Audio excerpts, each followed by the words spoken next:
Greetings once again, all you pirates out there. Duuz-Diz-Din back again with One Piece.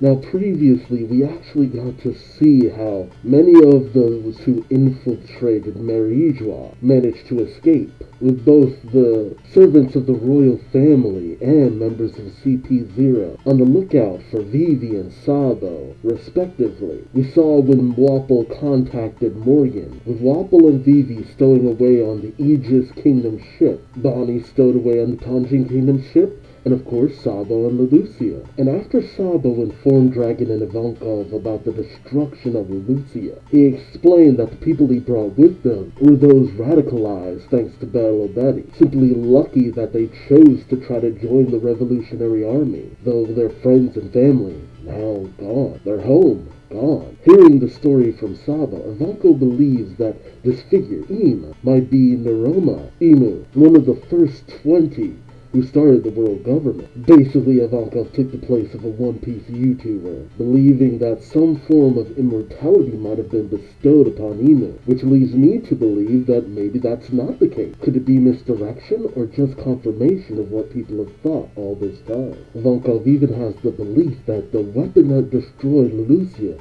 might have some connection to the ancient weapon. We also learned the name of the five elders: Marcus Mars, Topman Warkiri, Ethan Barrow Venus Juro, and Shepherd Jupiter. We also learned the name of this would-be weapon called the Mother Flame or Frame, depending on the translation, with Imu even saying to the Goroseis, the five elders, that he wishes Vivi to be captured. It was also revealed that Don Quixote Moscard, for his part in helping Sai, Leo, and the Fishmen, Moscard was sentenced to death, executed by Garling Figurland, or Figurland Garling, the leader of the God's Knight, hero of God Valley, who seems to have some relation to Shanks if you've watched One Piece film Red. So the questions are, what is this super weapon? How will Vivi avoid capture by the world government? Ironic, her being essentially kind of hunted almost like Robin. How will the revolutionaries counter this super weapon? And with the introduction of the God's Knight, just how powerful and capable are they? Join me as we possibly find out. Or go to something else, won't you? Alright, One Piece chapter 1087, Battleship Bags? What? Weird. And we have the cover page, which was a reader request, a capybara enjoying a bath over a fire started by Ace. Ace just having a hot bath service for capybara.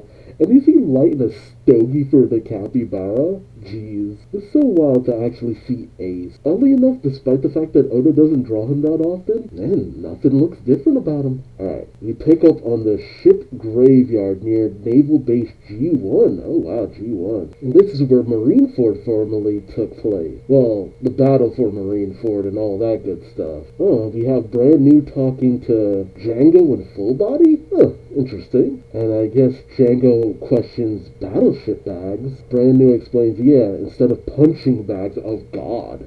Garp? Brand New says those marks come from punching the armored hulls of the battleships at this scrapyard. Gee, that's one way to stay in shape. Django questions, who did this? Who did? Brandon says, it's so weird to see these three interacting. I don't know why though, they're all in the same organization. Brandon says, a much younger Vice Admiral Garp. In fact, it's a daily practice he's kept up for decades. Django is still in shock. What? He still does it? Full Body questions, why are there two? Brand New explains, the other one was for his apprentice, former Admiral Aokiji. Oh god. You know, we never really see Aokiji get physical. Brand New says, the rule of Battleship Bags is that you can't use Haki or powers. Ooh, the strength of those heroes wasn't gifted at birth. Gee, this is Oda's way of saying, nah, this is the real deal. Aokiji ain't want to just rely on his abilities. We then cut over to Pilot Island, full of lead, New World, where we suddenly see Sanwan Wolf diving into the water as the giant skull rock possessed by Avalo Pizarro watches on in shock. Pizarro calls out, aha! Sanwan Wolf got knocked clean into the water. How does Garp do that? Haul him up to the air before he drowns. But how? Oh, we missed Sanwan Wolf getting bodied. He even has a black eye, too. Jeez. And then we have Vasco shot knocking back a giant jug of, I assume, sake. As he says, you call this guy a legendary hero? And Sanjuan Wolf uses Drunken Spitfire as he fires a massive fireball at Garp. It looks like someone's on the ground next to Garp. Oh, it was other pirates as Garp just picks them up and uses them as a shield. That is the most Luffy thing ever. Oh, and then he just starts shocking the on-fire pirates at the other pirates. That is amazing. Luffy and Garp are related. There's no doubt about that. That is the most Luffy thing to do. As Garp just yells out, "Pirate fireballs!"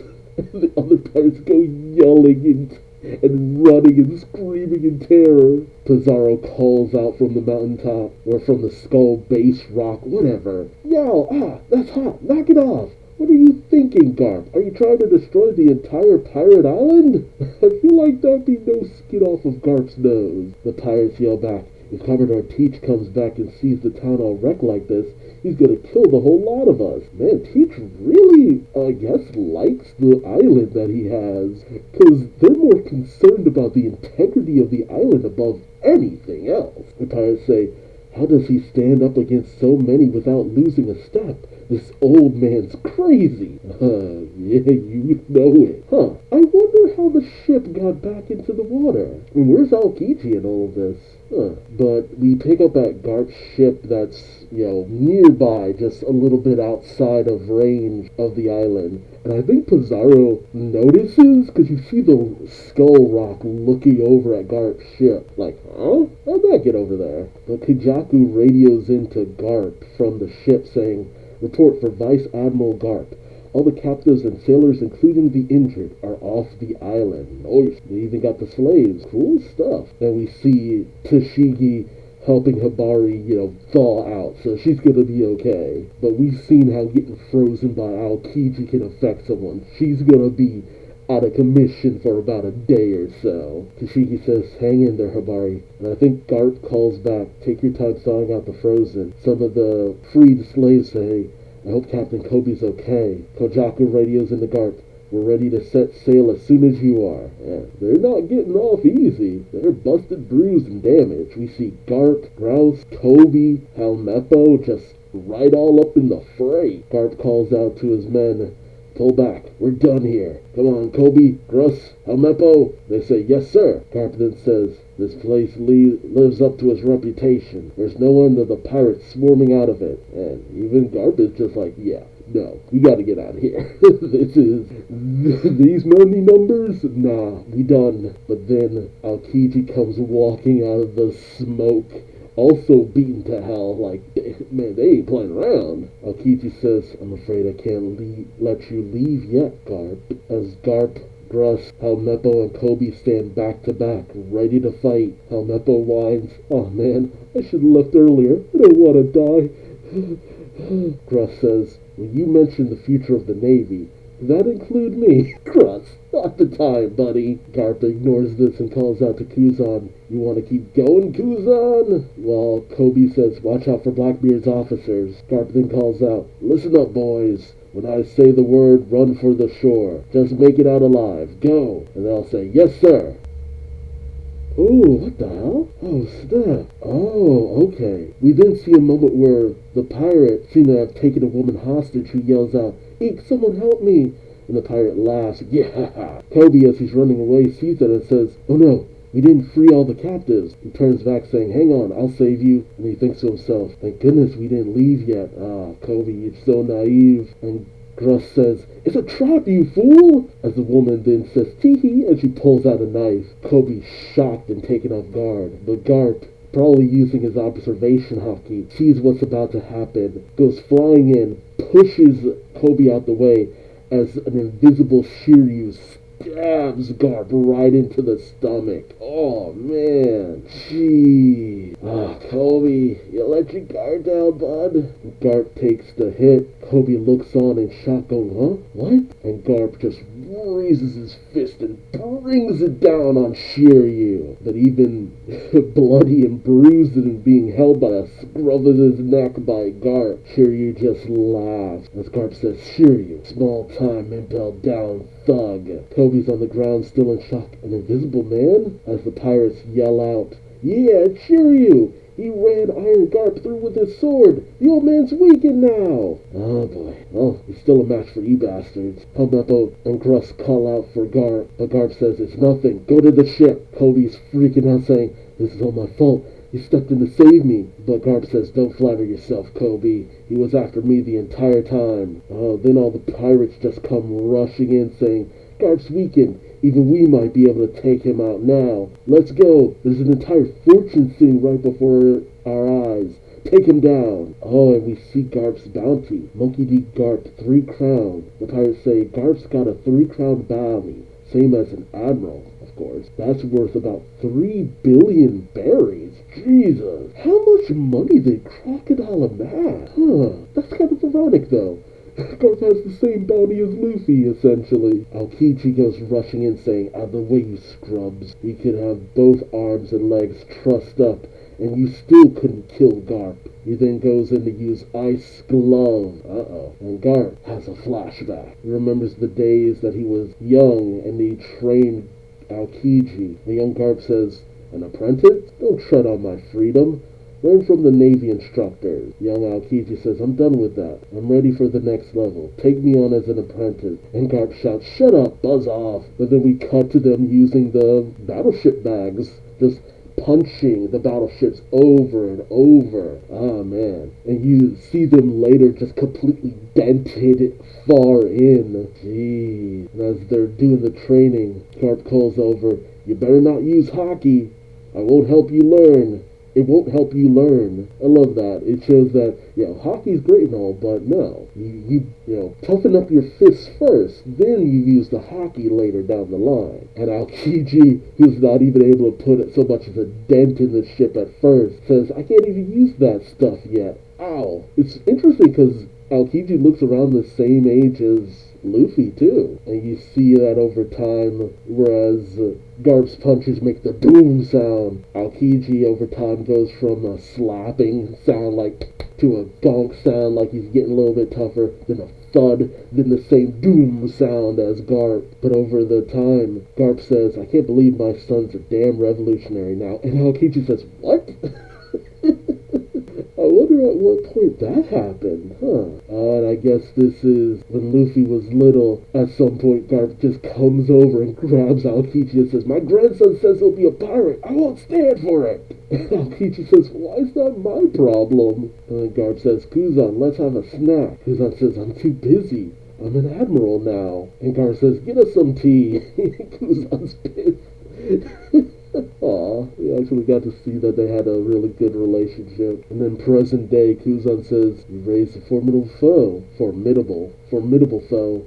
And Garp says, consider yourself expelled, you done. And then they just do the cross fist. They both hit each other. Conqueror's hockey coming off it. The shockwaves just emanating out, causing mass destruction on the island. It's still so freaky to have the giant gull rock with the big old eyes just bugging out, looking down. Both Garp and Aokiji are knocked back. Oh, man. Kobe calls out for Garp, and as Garp is down, holding his head, going, ugh. You have Gruss and Kobe, surrounding him, trying to hold off any pirate. As Pizarro calls out from the mountaintop, your chances of escape are meager to none. You're on Pirate Island, where the stream of pirates never ends. You think that ship off the shore is safe? Allow me to demonstrate the power of the island fruit. Uh-oh. Oh, what's he gonna do? Oh, yep, that's That's about what I expected. That is absolutely terrifying. God, that's actually legit terrifying. Just as terrifying as Pika, honestly. But we pick up on Garp's ship, as I assume Kajaku calls out for Hibari. And Hibari, just again, despite being frozen, she's up. She's trying her best to stay as warm as possible, but it's obvious being frozen really took a toll on her. And she's breathing heavy. And she calls out, "Someone tell me where Kobe is? I'm sorry, I've been burning on y'all." Kajaku holds Hibari, saying, "He'll be back any moment now. We're just glad you're alright." And Hibari starts crying. "Oh, that's sad." And then someone then says, "Wait, what's that?" And they see something happening to the island. And Pizarro calls out, "Open the newspaper, and it's Blackbeard Blackbeard that. Well, we want to make a name for ourselves too. So here's a sneak peek at tomorrow's headline." And as a giant arm just emanates out of the pirate island, reaching for Garp's ship. God, that's terrifying.